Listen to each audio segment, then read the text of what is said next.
Hi everybody, welcome back to my channel. The next step in the beginner sewing lessons, we're going to make these handkerchief bibs. We're going to use a variety of fabrics. You want 2 pieces of fabric per bib for it to be reversible and or absorbent. And we're going to use a snap kit. I'm going to teach you guys how to make add snaps. And these are not the sew-on kinds of snaps. These are the snap-on kinds of snaps. Just as in our previous beginners sewing classes, you want to iron your fabrics first. And again, if you want to pre-wash fabrics that you're worried about shrinking, then go ahead and do that. If you're worried about sizing in fabrics and stuff, and that's something you want to do. So I got this pattern from Pinterest. I will link it in the description box down below for the same pattern. And this pattern came in multiple sizes, from like 0 to 6 months up to 24 months, or 2T I believe it was. And but again, if you have a child that you're already doing this for, then you may want to go ahead and measure them and figure out what size you want for them. But it's basically a half pattern, which means you're gonna put fold the fabric in half, put the dotted line on the fold, and then you're going to go ahead and cut out the size that you need. Now, I did not add the seam allowance. I was under the impression, and you sometimes you can tell when you get a pattern, but not always when you get a pattern off Pinterest. I was under the impression that the seam allowance was incorporated in the pattern. So I just went ahead and I measured, because I figured she's going to get these before she's born, so she'll have a variety of sizes. And of course, depending on what size she is when she's born, will depend on what she can wear when. And now that I realized the pattern and I realized how simple they are to make, I can make them all different sizes. She can wear these things until she's in college if she wants to. So I fold the 2 layers together always. I didn't care about right sides, wrong sides together while I was cutting. That doesn't make a difference. But you want to fold your fabric in half, and on the folded edge is where you want to put the dotted portion of the pattern piece. So you can kind of see it there. It looks like half of a handkerchief. So just like this, you want to put the folded, where it says fold, right on the edge of the fold, and then trace out. And then what I'm doing is I'm pinning the folded fabrics together so that I get a nice, make sure that the 2 halves don't slide around when I cut. All right. So what I decided for this one is I did have a scrap that was sort of like, this isn't quite going to work. But what I did was I thought, how cute would it be if I made the stripe come together in the middle? So that's what I've done, and I've gone ahead and I've done the 2 halves separately. Now, because I thought the seam allowance was included, I went ahead and I added the seam allowance to the mid portion where I'm going to sew the 2 halves down the middle of the bib. I'm going to sew them together before I assemble the bib. So I added a seam allowance to that straight edge, if that makes any sense. Hopefully it does. Because I'm going to do is, instead of, I didn't have enough yardage to make this bib while it was folded, so I went ahead and I made each half, and I'm going to sew the 2 halves together before I assemble the bib.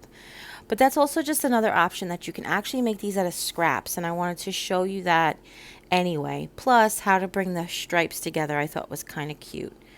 So I have cut the pink and the stripes together, but then I'm going to go ahead and I'm going to add the 2 stripes together where the fold would have been, and I'm going to sew that straight edge where the fold would have been.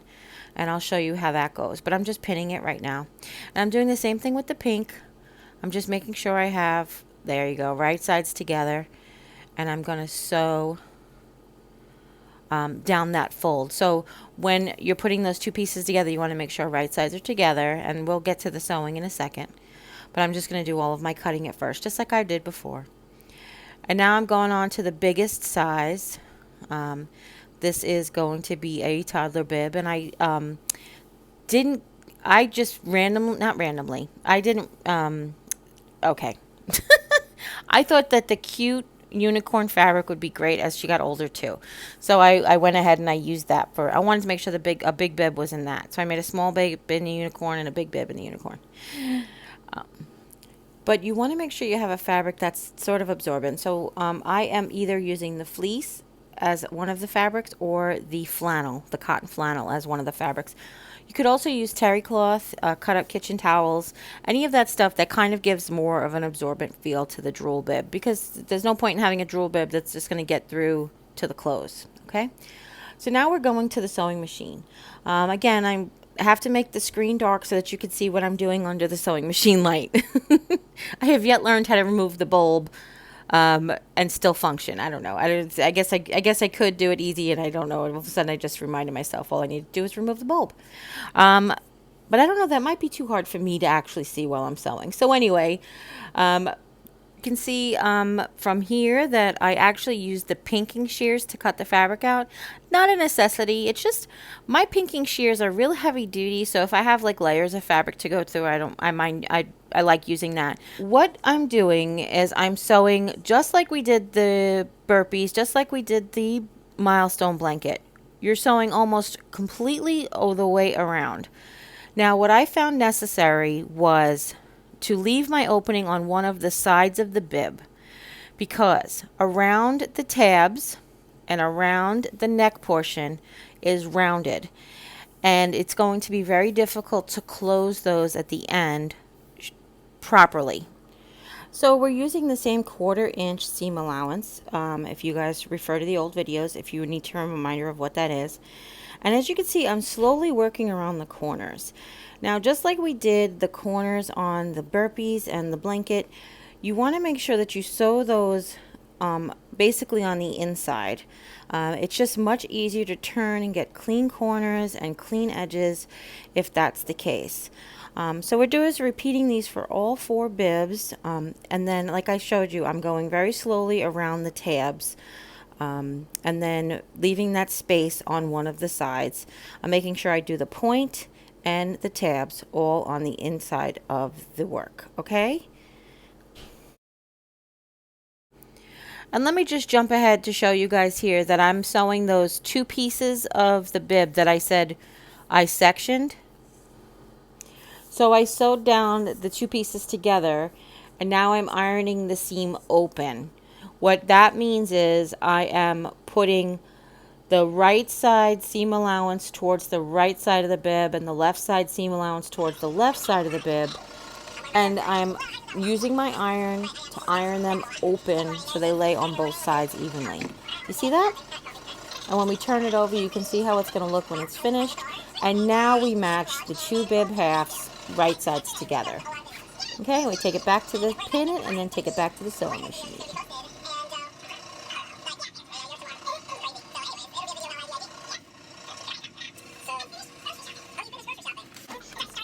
I do apologize that I didn't adjust the light. I just deleted all that because you couldn't see anything I was doing, because I forgot to adjust the auto exposure to not blow out with the light bulb when I went back under the machine. But now I'm just making sure that the right sides are together. Now the fleece does have a right side. It is a little bit softer on one side. So that's when I'm making sure it goes to the printed side of the fabric. And again, you can see why I deleted all of that other stuff, because you can't see what I'm doing. But I am starting about 2 inches above the point on that side, on the side where on one of the straight sides. I'm starting about 2 inches above the point, and I'm going down to the point, turning the corner just like we did on the corners for all of the blankets and the burpees. And then I make sure I match along the way. As you can see, I don't have this pin the whole way. I'm finger pinning this in portions. Oh, I'm so sorry. I'm so sorry. It's so bright.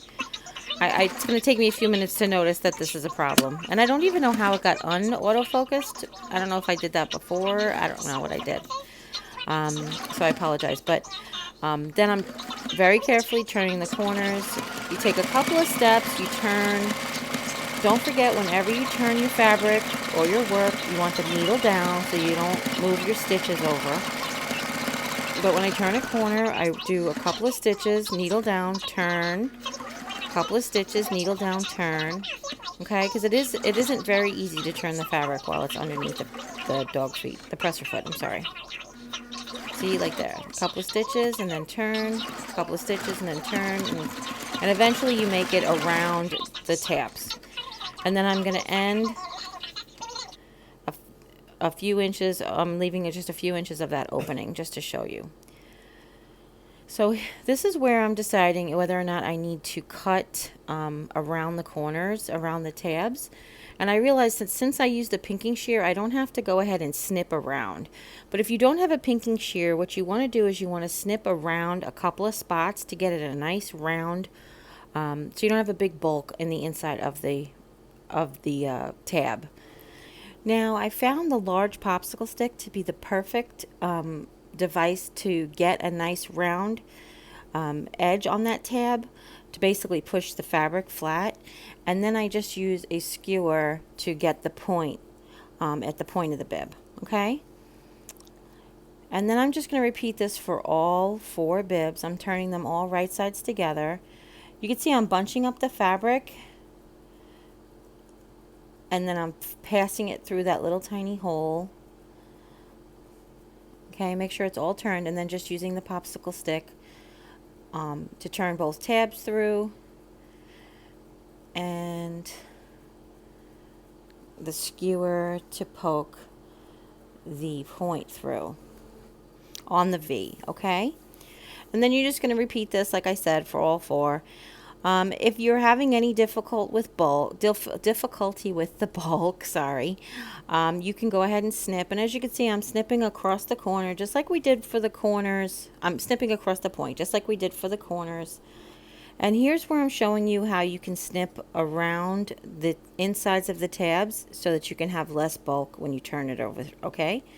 So I'm just showing you this in real time, just to give you an idea of exactly how to do that if you don't have a pinking shear, okay? And then the rest of the process is the same. You know, just use your little opening, turn your bib inside out, use your popsicle stick and skewers to turn all of your points and stuff. And then we want to make sure that the part that we're going to sew closed with our top stitch is tucked inside, and we're going to do like a little bit of a finger press. Finger press is just using the heat of your hand and not the heat of an iron to create a nice seam. So what you do is when you get your whole thing turned right side out, then you want to go ahead and close your opening and just rub your fingers across the opening a few times just to get a nice little finger press going. Okay, and now I'm using the skewer and the popsicle stick to get a real straight, sharp edge. I'm poking it through, and then I'm ironing it. And this is such a valuable step, because if I took this straight to top stitching, I would get all of these little wrinkles and bulks and bumps and stuff, and it wouldn't get a nice clean finish. So you want to make sure that after you're done sewing, you iron all of your seams open flat. Okay? All right, like that. And you can use the popsicle stick in there if you want to get a real sharp seam, but it's not necessary. And there's where I'm closing up the hole with finger pressing, and then I'm pressing it. And now I'm just pinning the opening closed so it stays together while I top stitch it, okay? And I'm just going to repeat this again for all of the fuzzies, for all of the different bibs. Okay, so in the beginning we've learned, so far we've learned about the sewing machine, about how to load it. We learned some straight stitching, we learned how to manage corners, we learned how to do top stitching. In this video, not only are we going to learn how to do snaps, but we learned how to do rounded tabs, which is almost a complete circle, and curves inside of the where the neck portion goes. Now that curve is not so severe, and it's not any trick other than moving the work while you're using your presser foot. And now we're just doing all the top stitching super high speed, just 1/4 of an inch or 1/8 of an inch from the edge. And that's what we're going to use to close the opening. I'm going to show you how to put on snaps if you never did before. So this particular kit comes with, these are sockets, these are studs, and then another prong. But they say that these prongs are different. I don't see. If you've been around, you've seen this scrap wood. So it says to mark where you want them to go. Since the bibs are going to cross over like this, I'm going to mark. Now, I'm only going to mark on the insides. Why? Because they're going to get covered with solid pieces of metal, as opposed to the outsides are going to get a circle where you can still see the fabric. So I think that that's a good overlap. So I'm going to mark it here and here. Make sure they overlap just where I want them. Nope, they don't. So over a little bit. So okay, so you mark them there and there. Now, because this is going to be a reversible bib, it doesn't make a difference which is top and bottom. I'm just going to do marked and not marked. It comes with this little thingamajiggy. I actually have a big handheld blue. It does fasteners and eyelets, and I cannot for the life of me find it. I'm sure I put it somewhere safe when we did all of the transfer rooms over, but I just have no idea where it disappeared to. It's a mystery, but we'll find it. So it actually also gives you directions in here. That's pretty cool. It says it's supposed to have like different fasteners, but they're the same. I don't know. I have on really good glasses, and I took 8 of them and measured them out, and they all have 5 prongs. I think they're all the same. It's just weird. So what it says to do is, read the directions. What it says to do is to mark the position of the fabric, place prong A, point side up, and socket B, raised side up into tool. Position top layer of fabric so mark is directly over the socket. Okay, so socket in here, and the socket goes like this. So the socket's like upside down. So this is pretty on this side. Actually, it fits in there nicely, and I can't even get it out without effort. So it's like raw, like, there you go. It's like empty, weird on the inside, and then it's like nice and smooth on the outside. So they show you it fits in here just perfectly. If I try to put it in upside down, let's see what happens when I try to put it in upside down. It won't sit in there if I try to put it in upside down. So that's good. So now you know you're doing it the right way. So we're gonna put this here, and we're gonna keep it in there until we fall down. And then we're gonna take a prong here, and we're gonna put it in the top with prong sides towards. Well, there's really only one way for this to go into, because the prongs won't go. You know what you need? You need like nimble fingers. That is something I do not have. So we're going to place it directly over the mark. And while we're holding that, this isn't that easy, guys, but I'm going to do it for you. I'm going to show you, because while you're doing this, all right, now it's all lined up. Got a little snap in there. You take your hammer, you watch your finger, give it a little pound, and then you have the snap. And now for the other side, we're going to do it the same but backwards, because we're going to do it on the other side of the fabric. But there's only one way to put that in, and here we go trying to balance this bad boy again. Oh boy. So we turn this upside down on the mark. We mark right where we put the mark, right on the fastener where it wants to go. Push this down till it, nope, I lost my space. Hold on. I mean, not my space, because we all lost my space. I wonder if that hold better? No, it doesn't really. It doesn't really. Okay.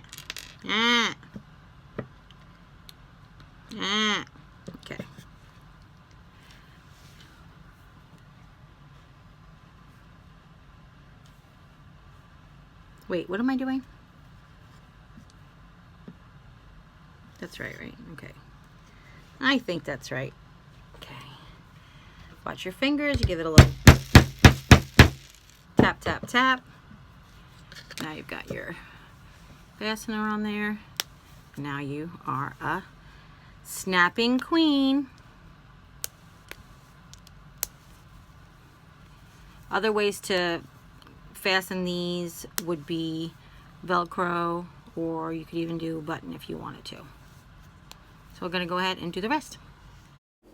Don't you guys love when somebody shows you something like they're the teacher and they know everything, but then they have to figure it out for themselves? The last time I used the snap maker and the snaps was when I got married in 2000. I did remember that I would remember how to do it, but like I said, I used to use my yellow gun, and the yellow gun is so much easier because it actually holds those little pieces in a little bit better.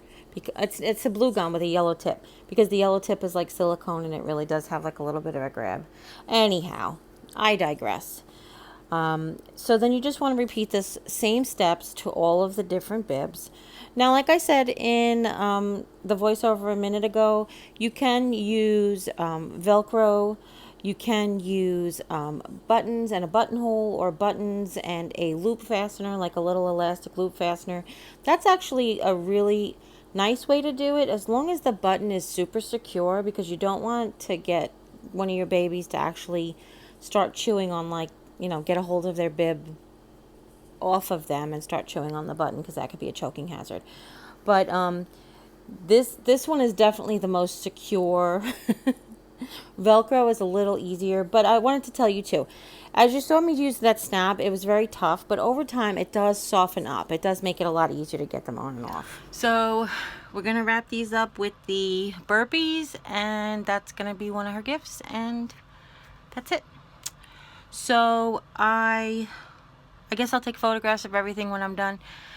Give this video a thumbs up if you like how these things came out and you're interested in maybe making them, or if you want, if you like this video, basically. And if you share it with friends and family, anybody who may be interested in learning how to make these, getting some beginning sewer tips, or any of the stuff that's been in this series. And if you haven't yet, click subscribe. When you do, a little bell will pop up. When you ring that bell, YouTube will let you know whenever I upload a new video.